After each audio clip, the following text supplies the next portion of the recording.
after I left the phone company, they each bought out other companies. I mean, Singular and Sprint and Verizon and all the names they changed and took over. And how you watch it now. I mean, the cable company here was just bought out by Time Warner. And these companies merged, which was supposed to be like why they broke the companies up in the first place. So it's a vicious cycle, and it's only about making money. Everything, every corporation, every company, banking systems do banking because they make money off of you. Anything that has to do with making money off of people is what they do. And people don't object to it. It's so hard for me when I think about life and how it's unjust at every level to the middle class and poor people. So I quote Jesus over and over. And he did say it, because I was there when he said it. He did say it over and over. It's easier for a camel to go through an eye of a needle than a rich person to go into heaven. Whether Oprah hears it, or Trump, or anybody out there, Bill Gates, they won't listen. They don't believe it. Well, I don't believe in the Bible. I don't believe in Jesus. I don't believe in the truth. Well, think about it. When you're on your dying bed, and you got $10 billion in the bank, and you're dying, and you can't do a thing about it, what's next? Most people, rich people, have no choice. If they're going to get judged, they have nothing good to put up on there. Well, I donated $1 million here and there and everywhere. Well, if you got billions of dollars and you donated $1 million, that only paid your taxes on the money, right? Right. So that's you really didn't donate anything. You would have had to pay it anyway. So the system was corrupted by millionaires, not by the poor people or the middle class people. Without religion, what do they have? Nothing. So they hold on to religion. But what does religion offer people?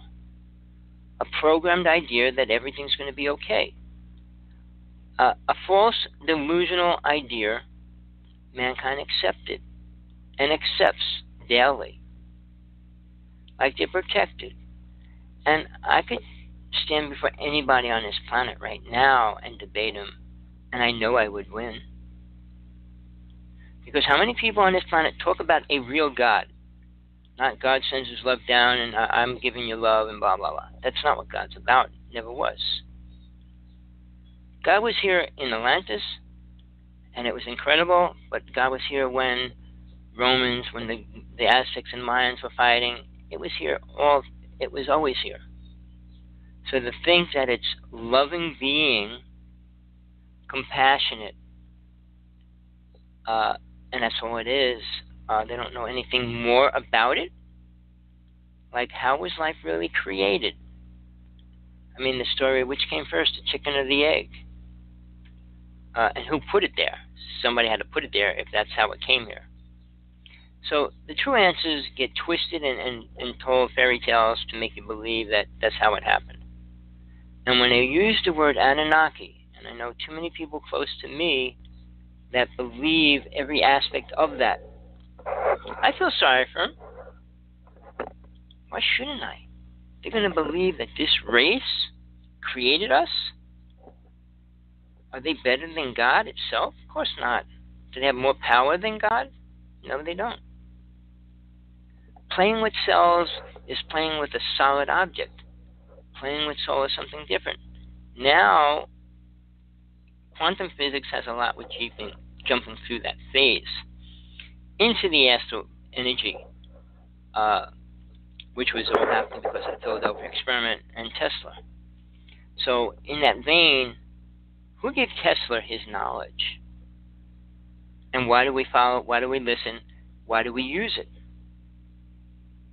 Because we are programmed to accept it as real. The idea of free energy was always here. Why is that? We're starting to use it, and we're going to put free energy out there now in this year and stuff like that. But is it going to be beneficial, and who is it really beneficial to? Well, you can put your window down, your phone on the window and have your phone charge. What's charging it? Energy. Where's that energy coming from? Well, there was a company called Better World Technologies, and he was selling machines when I was about 20-something. And it took air and pushed it through a metal plate and created energy by natural movement, not by a fan blowing it through it either.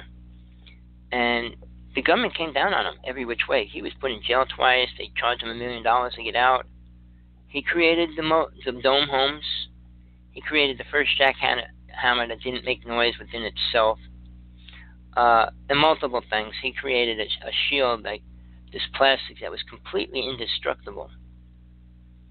You could take a blowtorch and put it right on it, and it would slightly turn black, but it wouldn't burn up. So technology's been there a long time. So they're going to hand feed us that knowledge, little by little, to this day.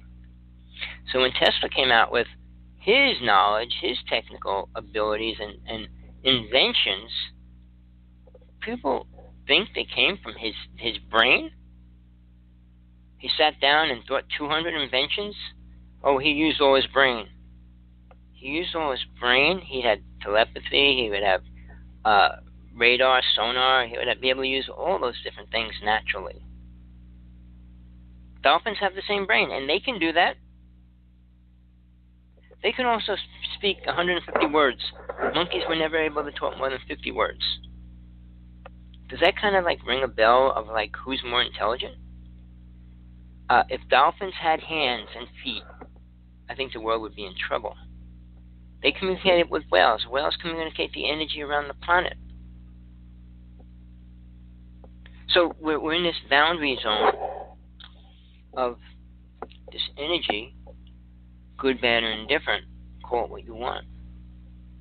Where are we going to go with it? What are we going to do with it? Well, I'm going to try to change the topic a little bit. Because last night when I did the show, I had a lot of call-in questions, and I thought about them, and I said, well, they're all good questions. Since I didn't get no questions, I'll put them out there if anybody's listening to this. What is your question? Think about it. Think to yourself, what would I want to know that I don't? How about everything? Why are you here? How did you get here? Where's the human race really from? Which human race are we talking about? Why are there different races? When the Anunnaki... No, don't say when the Anunnaki did this, because they might not have. So they're assuming because somebody said so, don't believe it. But who created fear, anger, hate? Were we always that? No, we weren't. Were we able to deal with stress and things? Of course we were. But going back to Atlantis, we didn't talk. And you could read people's auras, which is another topic. And you should be able to read somebody else's aura when you have to. You don't have to read everybody's aura all the time, because you're not going to see anything outrageous. But in emergency situations, you might want to see it. So, as we create this world, trying to make it better, what are we really doing? Can we help people? Can we change things really? And if we can, are we going to do it? Well, that's your choice. So, here's the thing. We need things in life that we don't have. I mean, I can go into the psychic end of it, like a Ouija board or a pendulum and all those kind of things, and who created them, why they were out there, why they used them and all that. But the first thing that I had for a period of time was a role model. And a role model means somebody that you respect and can learn from. And that's what makes a good role model. If you can't learn from your role model, they're not beneficial. If it doesn't help you to be around them, it's still not beneficial. But a role model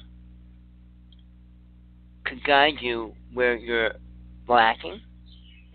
They're not trying to control you, a good role model. They're not trying to brainwash you like government. They're trying to give you a step to take in your own direction. Which to me, the only role model I had was my grandfather. Most incredible person that I know. I wasn't reading his auras and everything when I was a little child, but I always respected him because he always respected me. My father that I was living with since I've been born for 12 years was different. He was evil. Bad to me all the time. So, how do you choose a role model? By what it can do and help you with. And if it can, it should be used. Because most role models want to be a role model, especially to the person they care about. Being a grandson, child, whatever, you want to do the best you can for them. If you're on a spiritual quest, if you're moving forward, and you're looking for awareness, true awareness, and you want to be that. But if that's not the case, where do you go? What do you do? Who are you going to work with? Do children have any importance in their minds today? Do they know much about it? Well, to go around in a circle, when I talked about Dsney, I learned so much because I had two friends, both worked for Dsney. Their house was filled with every statue that Dsney made. Problem is, like I said, Dsney was always great for killing off good creatures, good animals, good anything. But what went on behind closed doors with Dsney is pretty sad. How much of it is really out there, I don't know. But we give the power over to those kind of people to take care of our children. And if they abuse that, we get screwed. And when that was created for this time frame right now, how many people understood it, knew it, or was even close to being aware of what it was about? You can take a time trip and just go through the vortex into another zone. Where are we? What are we talking about? What do you want to talk about? Where are you going? What are you doing? Why do you want to do that?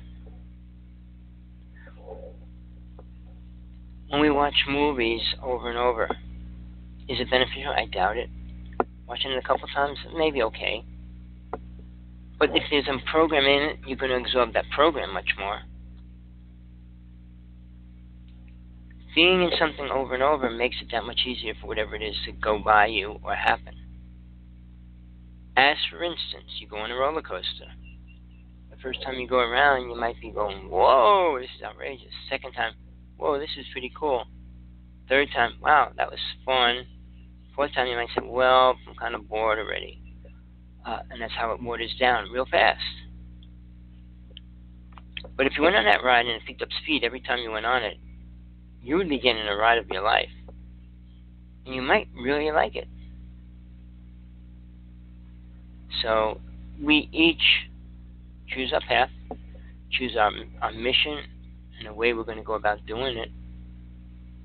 But do it from your heart. Do it from the truth that you know. And if you don't be afraid to ask. Don't be afraid to get into that place where you can get an answer for a question.